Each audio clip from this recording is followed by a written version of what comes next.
This is KLEAN Radio.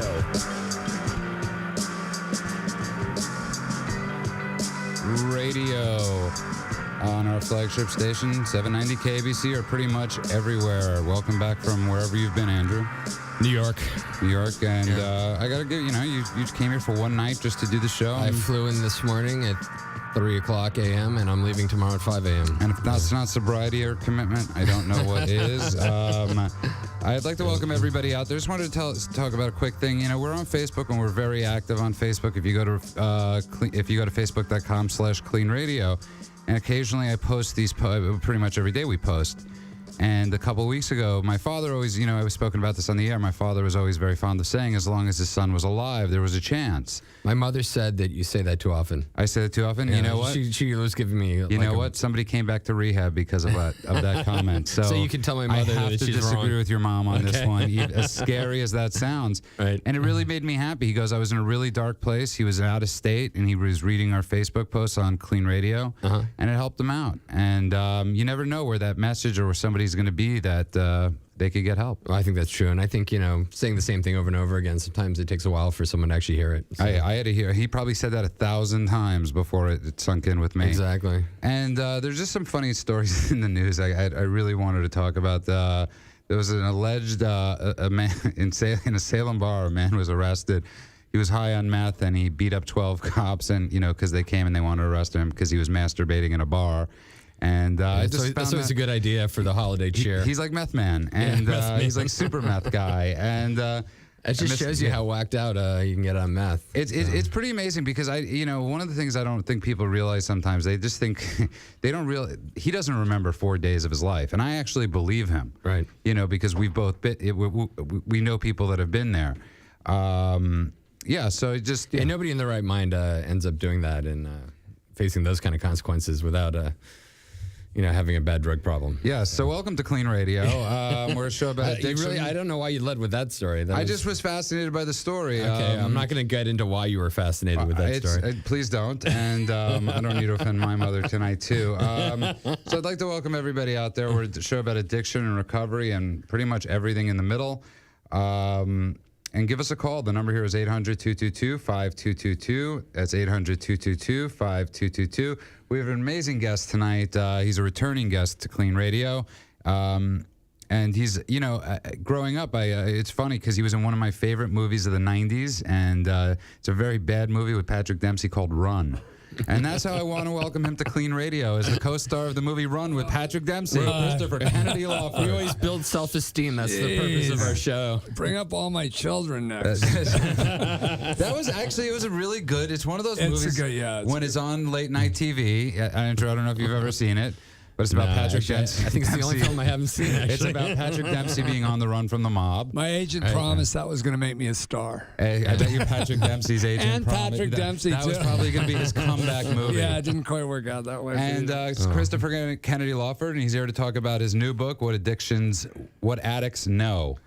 And provocative title. That is a pretty provocative title because what do they know? What do they know? That's the question I'm asking. What do addicts know? What is the book about? Well, it's interesting. They know a lot. I mean, they know a lot. I grew up in a family, talking about where I came from, where I always heard these stories about my Uncle Jack, President Kennedy, who actually used to read a lot of books. And he loved biographies and autobiographies. And he loved them because it told stories about people's lives. And what he would say to us is everybody who achieves something great in the world usually overcomes something great. We have millions of people in recovery who have recovered from arguably, I haven't had a lot of life-threatening illnesses. I've had a few. This is by far and away one of the most difficult things anybody can confront as a human being. Mental illness, addiction, the two together are phenomenally difficult to recover from.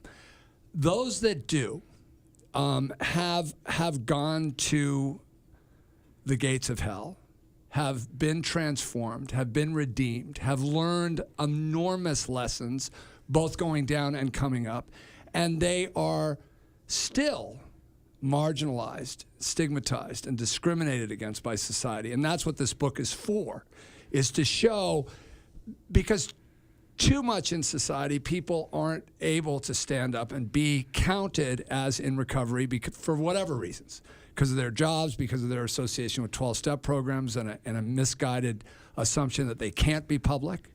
All sorts of things that prevent them from being public about their transformation. This book explains what that transformation looks like, and some of the people in it are public about it.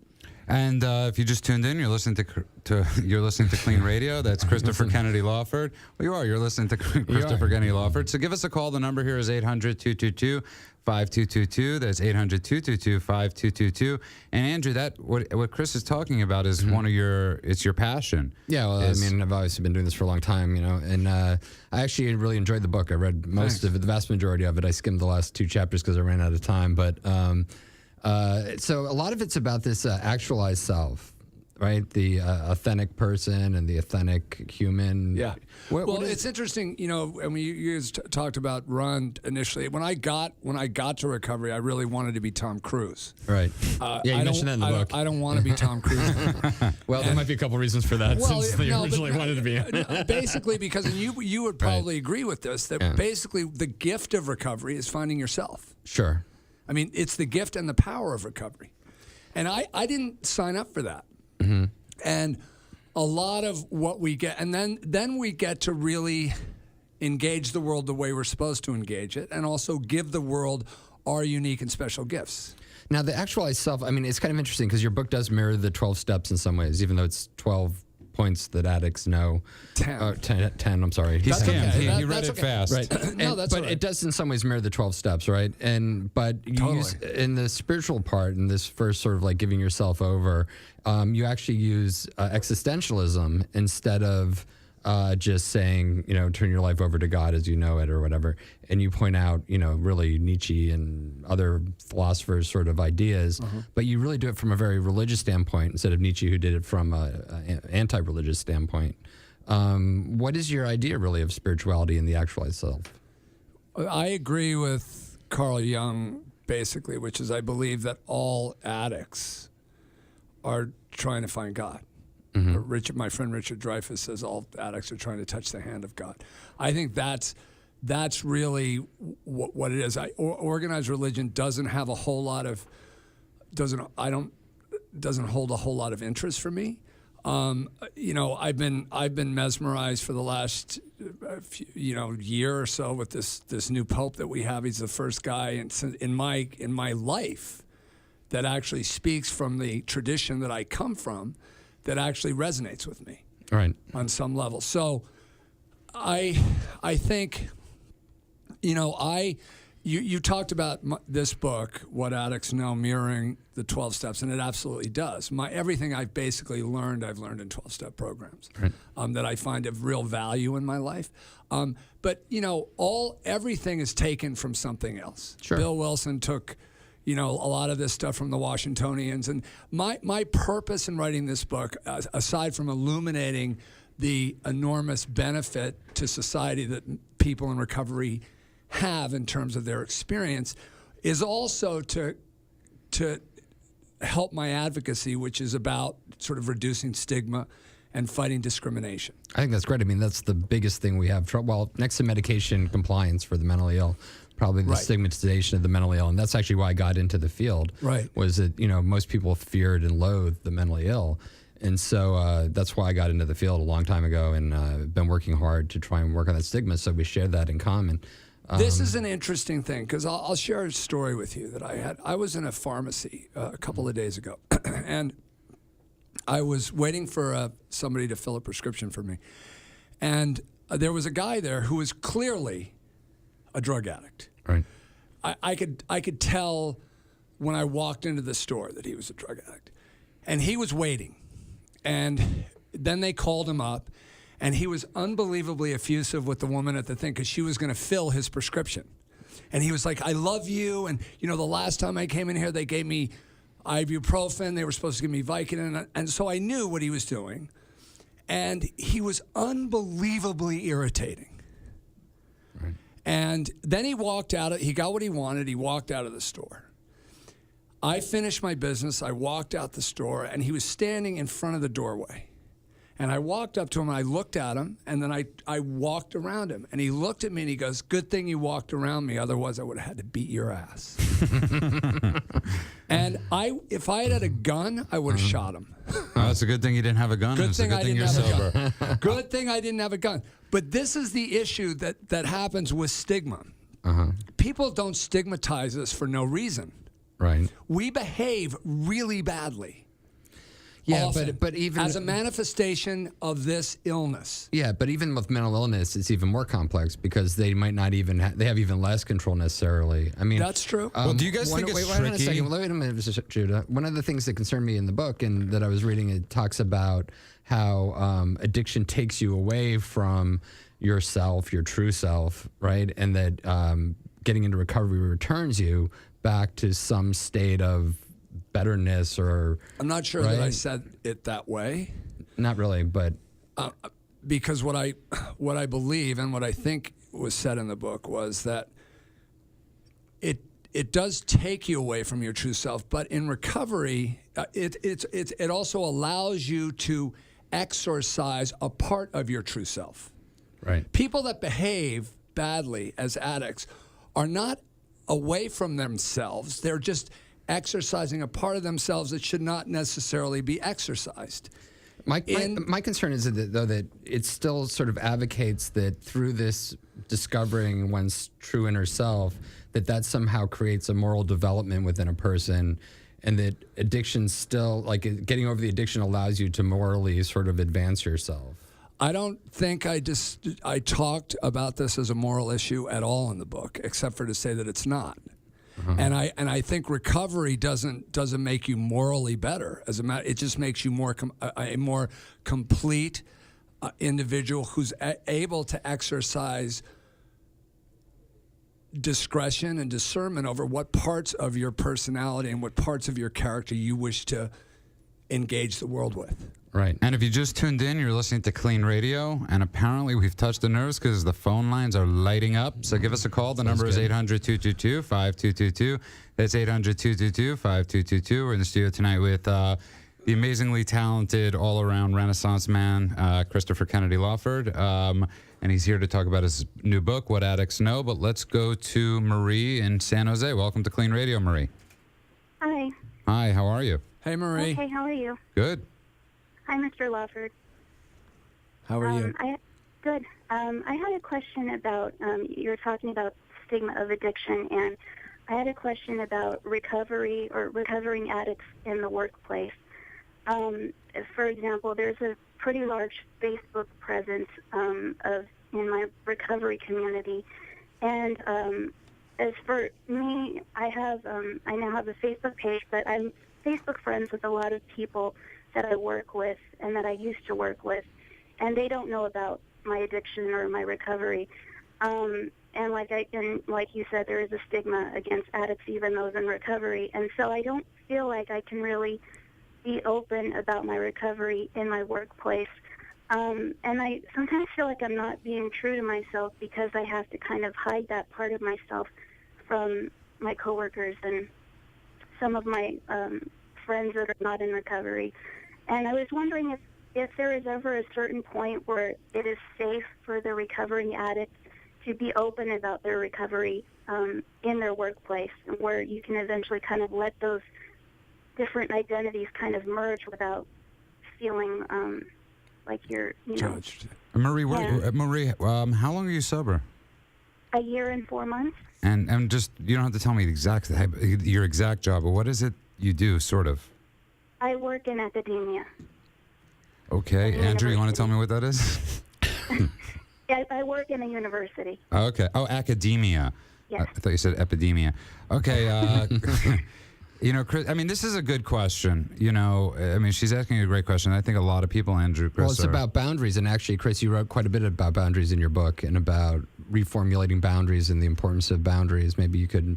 Yeah, no, I mean, thank you for the question, and I appreciate your thoughtfulness. This is I did a book called Moments of Clarity where I asked people to talk about the moment that they got sober. And I interviewed a lot of people that were fairly well known and very powerful in society.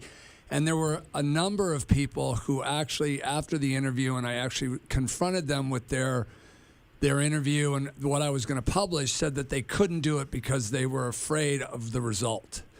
And these were people that really were in industries where there was no real stigma associated with this. There was no chance of any kind of discrimination. They were powerful people. So I would say, that for anybody, if you have any trepidation at all or any suspicion that there will be anything coming back that will be harmful to you in your life with regard to your, ability to make a living or your social network in terms of where you work, that this is something that you really ought to consider, because society is not yet ready. We are ready for people to take risk to do this, but I don't think it's for everybody. And it's about levels of boundaries that are important. I mean, there's certain people that it's important to be completely honest with, that you're close to, and that are, you might have to be your primary relationship.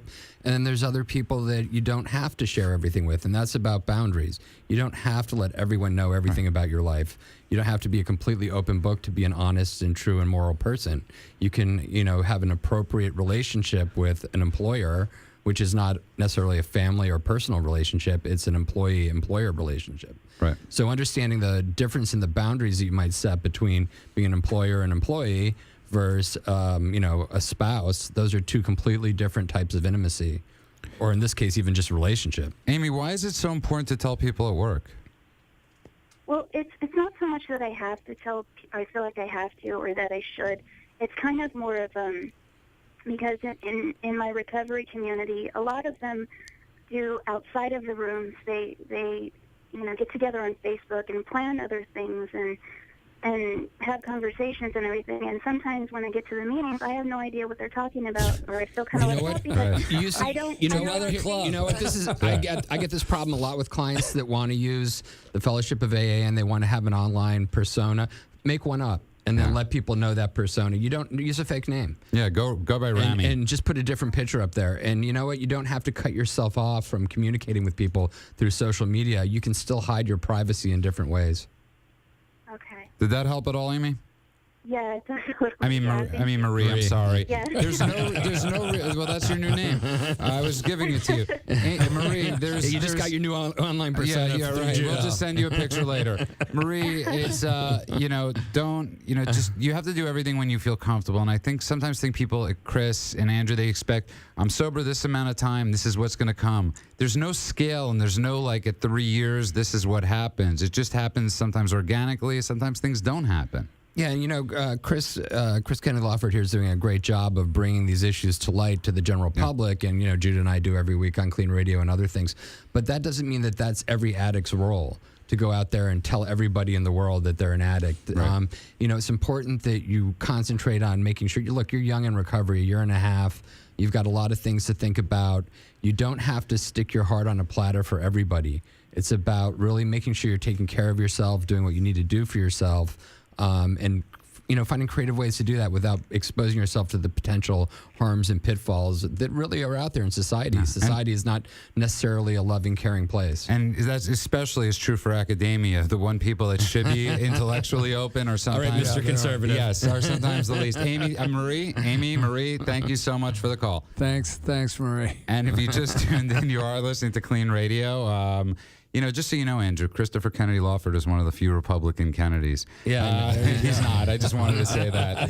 Cause a little controversy out there. But today, what's the difference? There is no difference. There you go. And so, one of the things we're lining up with calls, but by the way, if you just tuned in, you are listening to KLEAN Radio. I mean, there's been a lot, and Andrew just spoke about this. You're sort of thrust into the advocacy role in a sense. You've embraced it and you've owned it, but it's hard to be anonymous in your own life in many ways, I would imagine. For me. For you. I mean, obviously, the nephew of Right. No, yeah. I mean, that's true. I mean, I did not have to do this. This sort of came to me. I wrote a book about my life. I intended on becoming a writer. And I started a novel about a guy trying to figure women out. I'm still working on that. But then this avalanche. You're going to be working on that one for a long time. This avalanche of need and opportunity came back in this particular field for me to write more about these kinds of things, because not a lot of people are doing it. And you made a great point, Andrew, which is basically this advocacy is not for everybody. Just because you get clean and sober doesn't mean you have to go out and change the world. Right. And you shouldn't. If it works, the anonymous tradition in 12-step programs is two. There are two good reasons for it. One was to protect Alcoholics Anonymous and all the fellowships since then. That's not needed quite so much. And the other one was a spiritual imperative, which is basically if you're anonymous, the spiritual magic that happens in those rooms actually has a better chance of happening than if you're public. And I believe that, quite frankly. My advocacy, I mean, it's difficult to stay connected in 12-step and stay service-oriented when you're out there doing things that feed your ego. Bill understood this. It's a razor's edge. How did you, because you're one of the rare few, because we've had other guests, and we're very big advocates of the 12 steps. Obviously, I got sober in the 12 steps. Yeah. You're one of the few that you've crossed the line and realizing that this isn't the only thing, that you might need more help. Oh, absolutely. And Bill Wilson said that. Right, Bill Wilson, who tried a few other things. He actually tried to get help from Carl Jung, and Carl Jung said he couldn't help Bill Wilson. but so what is that? We're not only just fighting regular society sometimes. We're not just fighting the world as far as you guys with mental illness. We're fighting sometimes in this 12-step rooms ourselves of saying that other people might need more help. Right. Well, I think there's a general acceptance, at least in the communities I've been in, that people do need to get more help, and it says it in that literature in 12-step literature.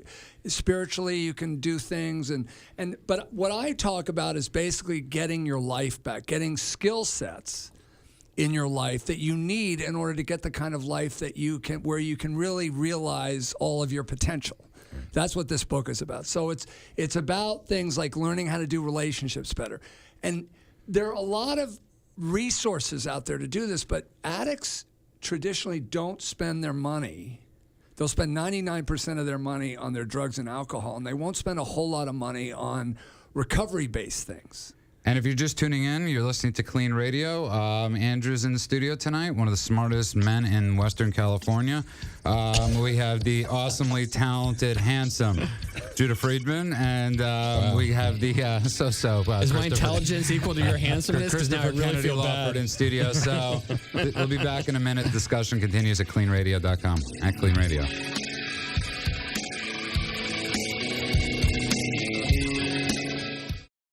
Are you or someone you care about addicted to drugs or alcohol? Addiction ruins lives and destroys families. Bring an end to the pain and suffering by calling KLEAN Treatment Centers. KLEAN has helped people from around the world break free by not only treating the addiction, but the underlying causes and providing vital aftercare so people can get clean and stay clean with no gimmicks and no false promises. If you need immediate assistance or just have questions, call KLEAN Treatment Centers for guidance. A much better life awaits.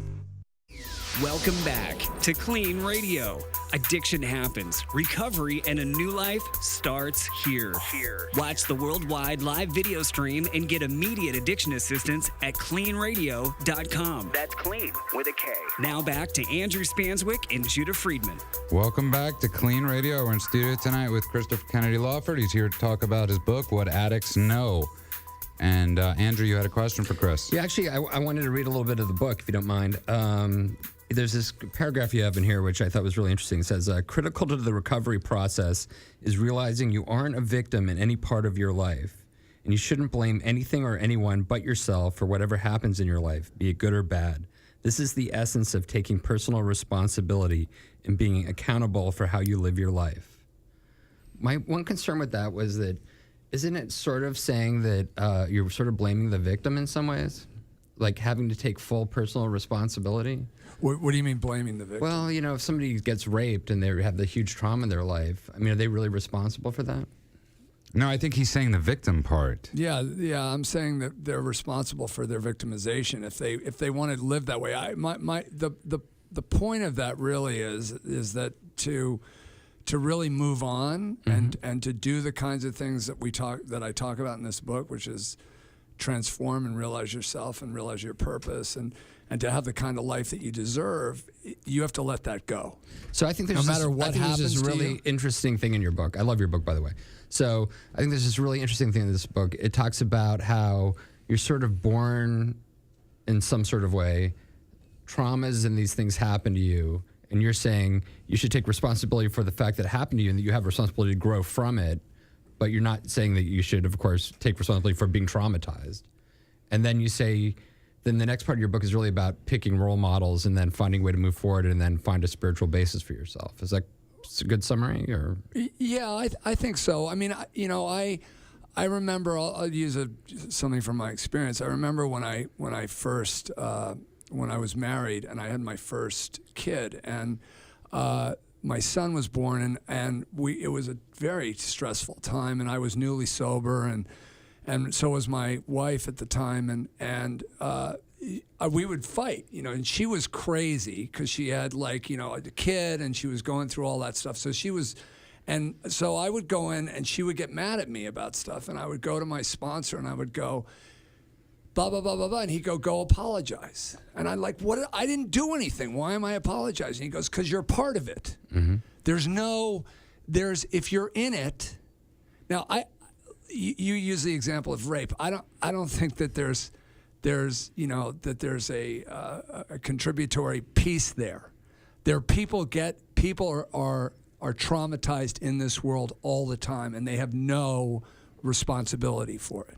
Right. But life is kind of trauma, right? I mean, you're born, and then from there on out, it's pretty much a lot of trauma. It's how you deal with it and how you cope. But I would go and I would apologize, and then she would say, "You should apologize to me." And then I would go back to him and I go, "It's not working." He goes, "Yeah, it is. Mm-hmm. You're still married." Right. And the point is, this book is it's a blueprint for living, really. And how do you move on? The trauma is a given. Right. Okay. A lot of people carry that.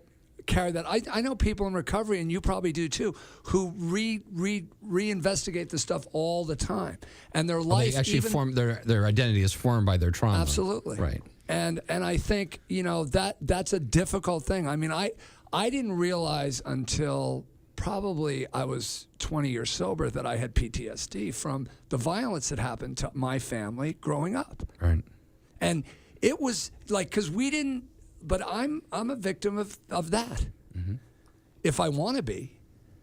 Well, I guess it's semantics, really, right? I guess you are a victim of that. The question is whether you choose to be victimized by that. Right. Totally. Yeah. That's the only issue. And then what's your mind frame coming out of it? Do you use it as an opportunity to grow and change, or do you use it as a way to keep yourself sort of dwelling and ruminating and that's what this book is about. Anxiety. That's what Addicts Know is about. Right. It's about reframing. I liked your thing about trying to find somebody that you can really identify with that's a hero in your life. And here you mentioned Gandhi, who actually I don't like, but that's personal. If I had to choose between Sir Winston Churchill and Gandhi, I'd probably choose Sir Winston Churchill, although I guess Sir Winston Churchill's probably a drug addict. So and a depressive. But he because of those things, he saw who Adolf Hitler was. So I mean, which Gandhi didn't. I mean, Gandhi did and he didn't, right? Gandhi was like, let's just let him take over the world and then we'll passively resist. Right. What do you think about that?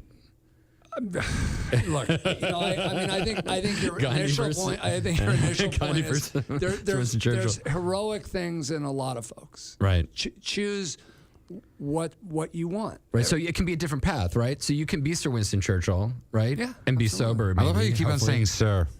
Well, he was Sir Winston Churchill to the rest of us. Well, he is Sir Winston Churchill. Anyway, but you could be Sir Winston Churchill, Nelson right? Mandela. And you could actually choose. I got to use someone like a Hawk, right? So, right. So Sir Winston Churchill, right? He's out there and he says, "Okay, Nazism is bad, and we're going to go and we're going to take on the war, and we're going to kill all these people and save Britain." Right. save the UK. And then you have Gandhi who said, let's have Hitler just take over everything and then we'll passively resist. Right, but you're using those guys in one specific context. Right, but it's a big context. right. World War II is a big context. Okay. Don't get me wrong. Right. But my heroes have changed in the 28 years I've been sober. Right.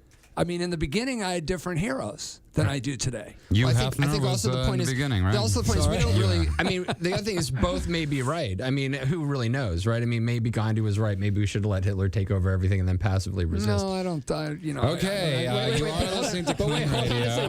You're not letting me make my point. That's, So my point is, though, is that both actually did the same thing and that they had just strong convictions of belief and about themselves and held up to a higher standard than we would normally consider most people capable of holding themselves to. What's right? heroic about Gandhi to me, and I don't want to get into this conversation necessarily, but what's heroic about Gandhi to me was that he understood how difficult it was to live a spiritual life.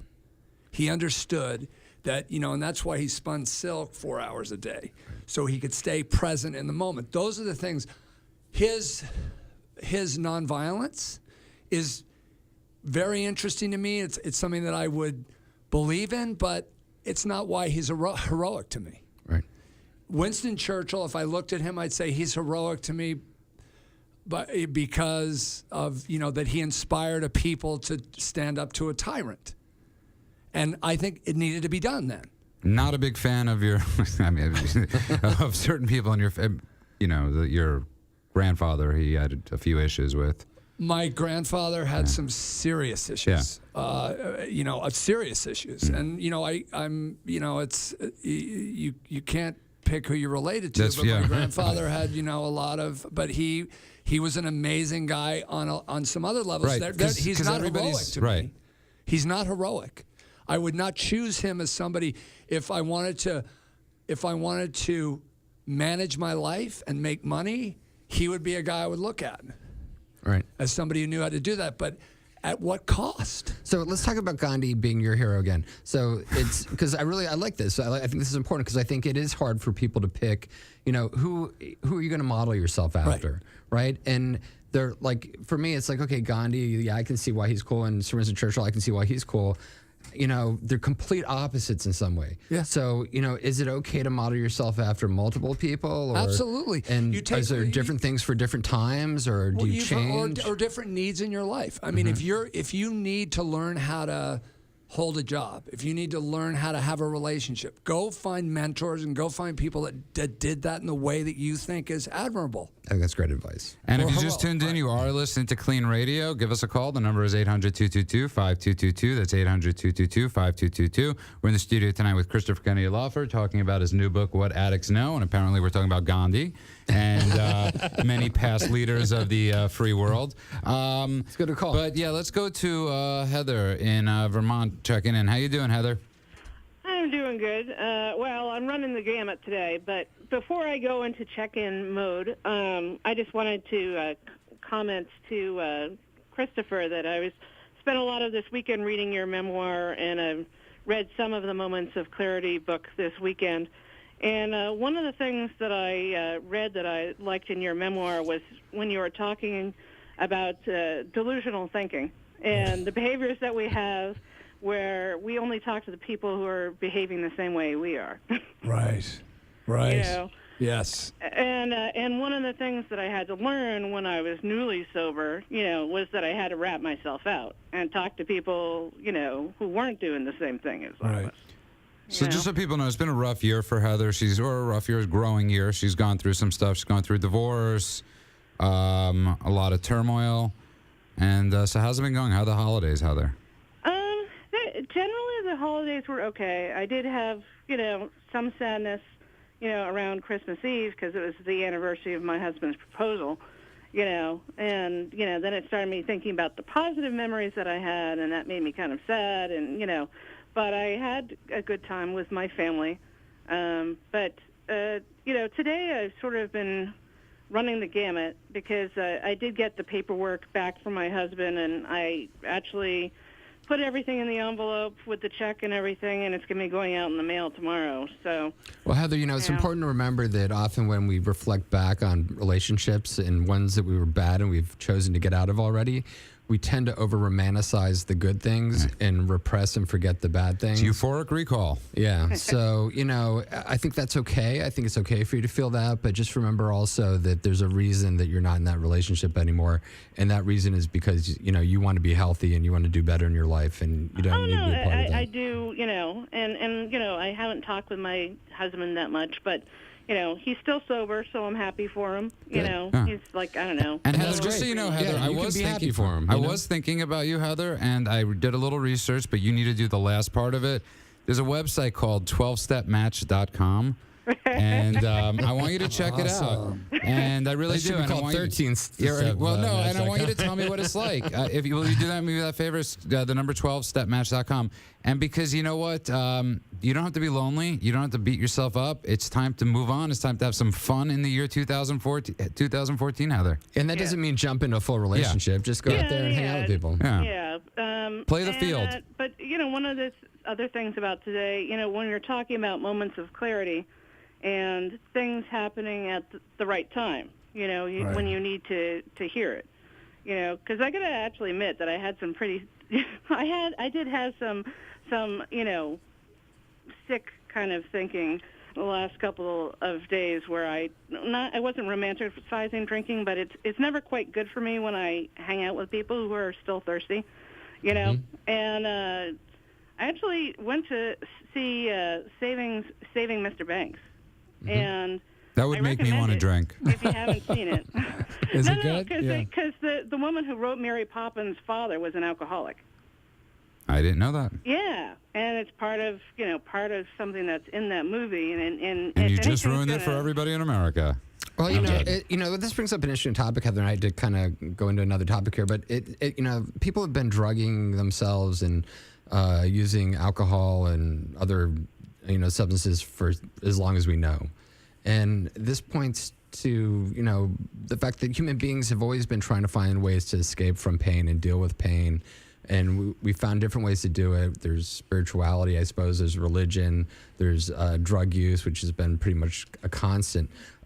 Chris, in your book, you mentioned sort of this escalation of drug use, and that somehow it's much more rampant now and different. What do you think's changed in society, or what's going on? Are we in a cycle? I mean, because like the decline of Roman civilization, I mean, you can't think of much more sort of over-the-top excess than that, I suppose, in the history books. Right. But do you think we're headed more towards a period like that? I mean, you mentioned technology also being pervasive and causing new forms of process addictions. I think there's no question that. By the way, thank you for calling, Heather, and thanks for reading the books. And I subscribe to your. delusional thinking. The great thing about recovery is we get to hear what we need to hear as we go down the road. And it's growth, and I'm going to come back probably 3 or 4 more lifetimes in order to learn what I need to learn. But it's a great journey. I think as a society, there's no question we've got issues with consumption, with materialism, with technology. Now we're going to have an issue with marijuana. I mean, people. There's a lot of lonely people out there. Mm-hmm. A lot of lonely people. There are a lot of caregivers out there that are taking care of folks that can't really realize their lives. So medication is a huge piece of that, whether you're medicating with alcohol, marijuana, or prescription drugs. So we have challenges. And as a society, we have challenges. And the first beachhead in that is to talk about it, which is what we're doing here. Sure. And I think take from our experience in terms of what we've learned that isn't a road necessarily that is what it pretends to be. So is there going to have to be like some big sea change? I mean, this is something I struggle with all the time. I mean, is there going to have to be some big sea change in all of our culture where we view technology and we start reforming ourselves as a social group and a set of social beings? No, I think it's going to happen. I think it's going to happen naturally. I mean, I was with Christmas, and my kids are all here, and my youngest is at the University of Michigan, and he was over for dinner, and he started playing this game on his phone, and literally was utterly consumed for 15 minutes with this game, but then of course he can put it away and engage. He's very social and it's a learned thing. It's also a process. I mean, technology, this kind of technology, whether it's social media or whatever it is, gaming, is relatively new. We're going to adjust to it as a species. We're really good at, our species is really good at adjusting. Right. At least we have been so far. God willing, we'll keep doing it. So, yeah. By the way, if you just tuned in, you're listening to KLEAN Radio. Heather, thanks a lot for the call. Thanks, Heather. And we'll talk to you next time. So give us a call. The number is 800-222-5222. That's 800-222-5222. We're in the studio tonight with Christopher Kennedy Lawford. I think one of the things we're talking about, too, is the struggles as you stay sober to find who you are. And, you were talking about this with somebody before the show, Andrew. It's one of the most difficult things for addicts because they have to find out who they are. And so many people relapse. Well, people think that, I think, especially before the show, and I want to, we were talking with someone who's in treatment and had gotten out of treatment and relapse. And, immediately they relapse and they start beating themselves up. And my point was that, well, what else were you doing? Just stopping using drugs isn't enough. Or just stopping drinking. Like people think, if my husband or my wife would just stop drinking, everything would be fine, right? Oh boy, that's when the wheels fall off. Yeah, and that's when it's actually when they stopped drinking and doing drugs. That's when the real issues start, and that's when you start uncovering the pain and feeling the feelings and having to deal with the problems. And you talk about that a lot in your book about how that's where you have to actually start figuring out who you really are inside and and what are the solutions that we use? Right. Because drugs and alcohol are solutions. They were solutions for me as an adolescent, and they probably saved my life. Quite frankly, I grew up in a family where the people that didn't use drugs and alcohol are more damaged, in my estimation, than the ones that did. Because it allowed you to get help. Well, a while, it's escapism. It's more difficult. So let me ask you a question. How long are you sober? 28 years. You're sober 28 years. I'm sober 15 years. Do you think we had it? I got to say, I say this to people all the time. Thank God Facebook wasn't around when I was sober. Thank God certain technologies, because it allowed me to focus on getting sober. I think people that are trying to get sober today are a little bit of a more disadvantage than you were 28 years ago. You were able to just focus, go to meetings. Today, it's if you wanted to talk to somebody in a meeting, you had to pass a note. Okay, now people are just texting each other. It's a lot harder. You get sober, and the world is all there. Right. I don't know because I'm not part of that world. My daughter is, and she, seems to manage pretty well. So I think that they're doing, and actually the whole online component to this and the social media part of it, I think is helpful, the way they use it. But I think there might be an issue with focus, because as you pointed out, this world has gotten way more complicated on a variety of levels. But the human mind is amazing in terms of you think adapting. Human beings evolve every 1.7 billion years or something like that, and then society is sort of generational. We have changes. And then the business cycle is every quarter, every 3 months.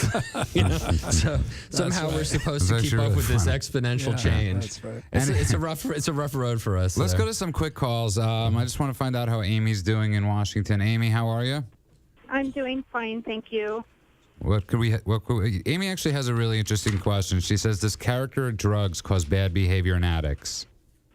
Yeah, I'm trying to, in my support group that I went to, there were several people that had been addicted to cocaine, to meth, to marijuana. And I just wondered if those particular drugs affect different parts of the brain that causes the belligerency to happen when they are either still addicted or if they're in relapse. Because there were people that came in and they were, indispensable. They thought they were lawless. One guy thought he was a god. And so I just wondered if that comes with the addiction. Yeah, Amy, what you're talking about is a whole bunch of different types of symptoms, many that are related to psychiatric illnesses. They can either be pre-existing or aggravated or brought on by drug use. And certain drugs like methamphetamine and PCP will allow people to feel like that they're above everything and that they can do anything. And there's all sorts of different ways that, and some people respond completely differently. For example, some people can take cocaine and get very quiet and not do anything, and some people get very excited. So it has to do with your biochemistry as well.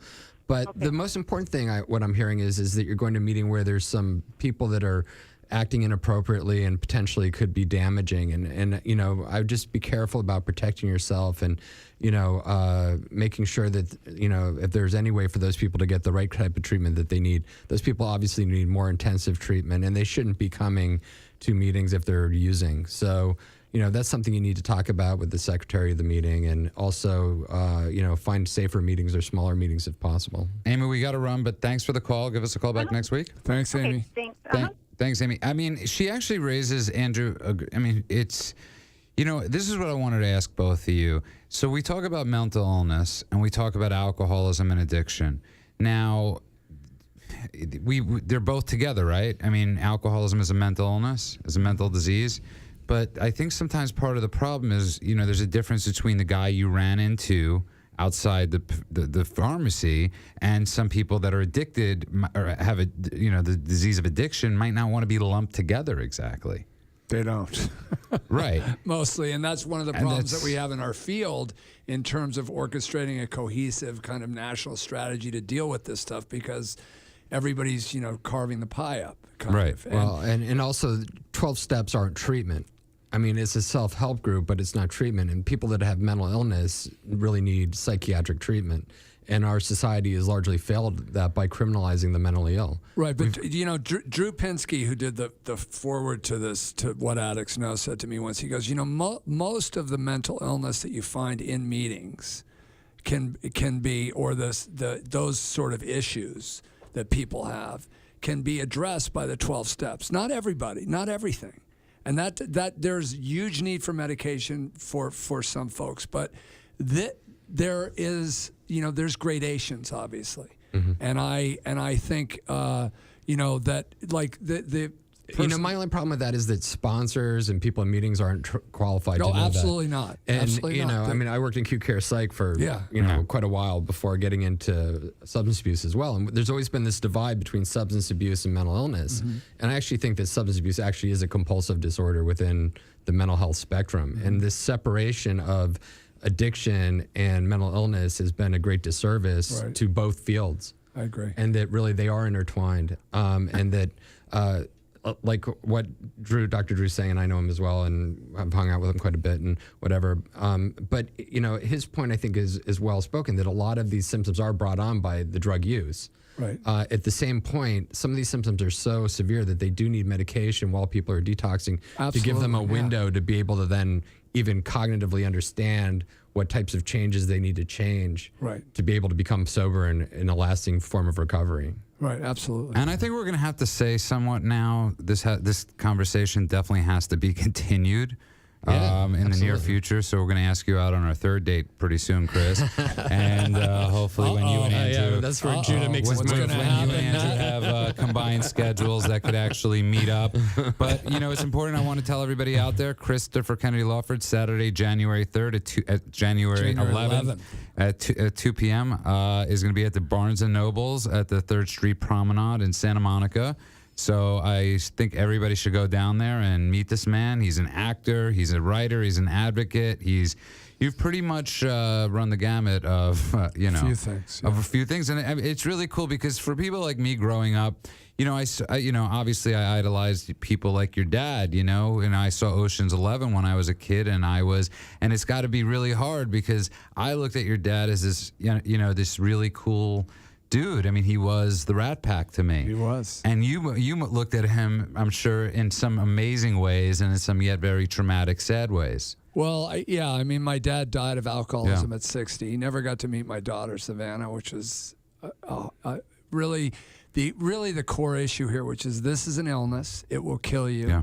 And it destroys families. And so, my dad was an amazing guy. I got sober 2 months after he died. I have no question in my mind at all that his death led me to getting sober, and I bless him every day for that. And you've broken the chain. You've broken a family chain in many ways. Absolutely, yeah. Because, obviously the Kennedys, the Lawfords, and you're sober. Your daughter, you've said is sober. Right. I'm not breaking her anonymity because he might not come back for a third date.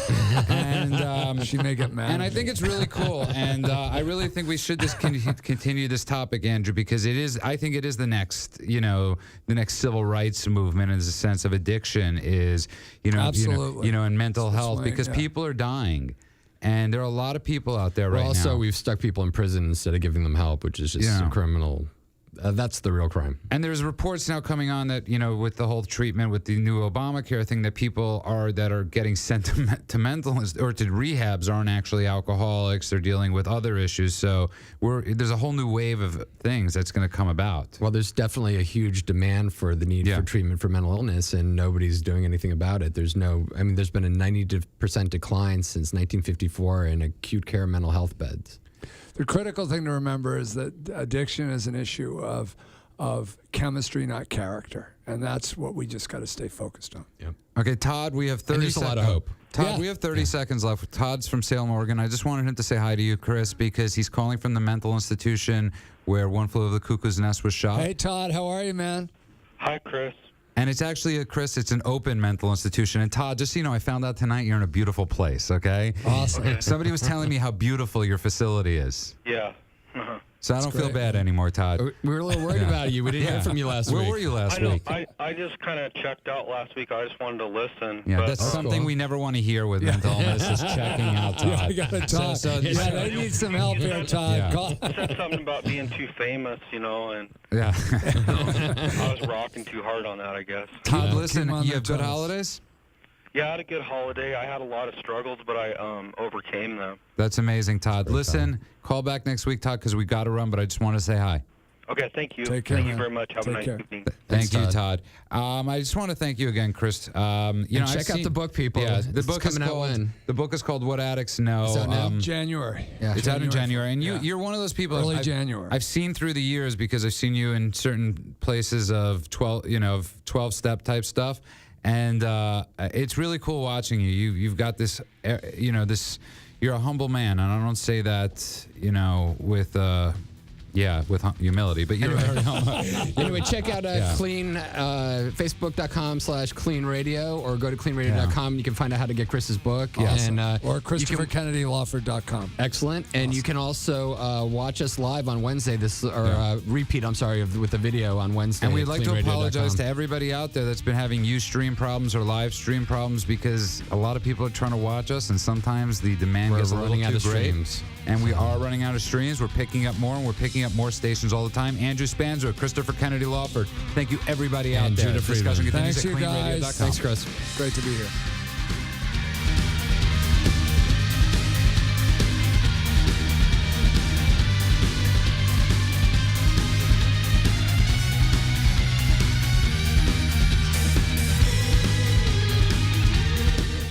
Are you or someone you care about addicted to drugs or alcohol? Addiction ruins lives and destroys families. Bring an end to the pain and suffering by calling KLEAN Treatment Centers. KLEAN has helped people from around the world break free by not only treating the addiction, but the underlying causes and providing vital aftercare so people can get clean and stay clean with no gimmicks and no false promises. If you need immediate assistance or just have questions, call KLEAN Treatment Centers for guidance. A much better life awaits.